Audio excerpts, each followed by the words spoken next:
पल्लवी आप सभी का ग्राम सेवा न्यूज चैनल में तहे दिल से स्वागत करती हूँ। ग्राम सेवा न्यूज चैनल महाराष्ट्र में भिवंडी, शिरडी, सूरत, नासिक, सोलापुर, बेंगलोर इन सभी शहरों में गुजराती के साथ साथ मराठी, तेलुगु और हिंदी माध्यम के द्वारा प्रसिद्ध हुए। आज ही ग्राम सेवा न्यूज चैनल को सब्सक्राइब करें, शेयर करें और लाइक करें। हैदराबाद रोड मार्केट यार्ड समोर ऑइल मिल येथे एका कारखान्यात आढळले 2 लांब लचक साप। मार्केट यार्ड समोर ऑइल मिल येथील एका कारखान्यात 2 मोठे साप असल्याचा फोन सर्पमित्र निसार नदाब यांना आला। निसार नदाब यांनी जुना विडी घरकुल परिसरात राहणारे सर्पमित्र शकील जमादार यांना ऑइल मिल येथे एका कारखान्यात साप निघाल्याची माहिती दिली।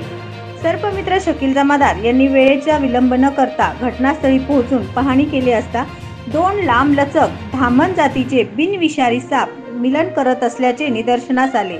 हे दोन्ही साप 3-4 दिवसापासून असंच मिलन करत असल्याचे कारखानदारांनी सांगितले। सापांना कुठल्याही प्रकारची इजा न करता सर्पमित्र शकील जमादार यांनी अतिशय शिताफीने सापांना पकडून निसर्गाच्या सानिध्यात सोडण्यात आले। सर्पमित्र शकील जमादार यांनी सोलापूरकरांना आवाहन केले की पावसाळ्याचे दिवस चालू आहेत, घराच्या आजूबाजूचा परिसर स्वच्छ ठेवा व साप दिसल्यास न मारता सर्पमित्रास संपर्क करा ही विनंती।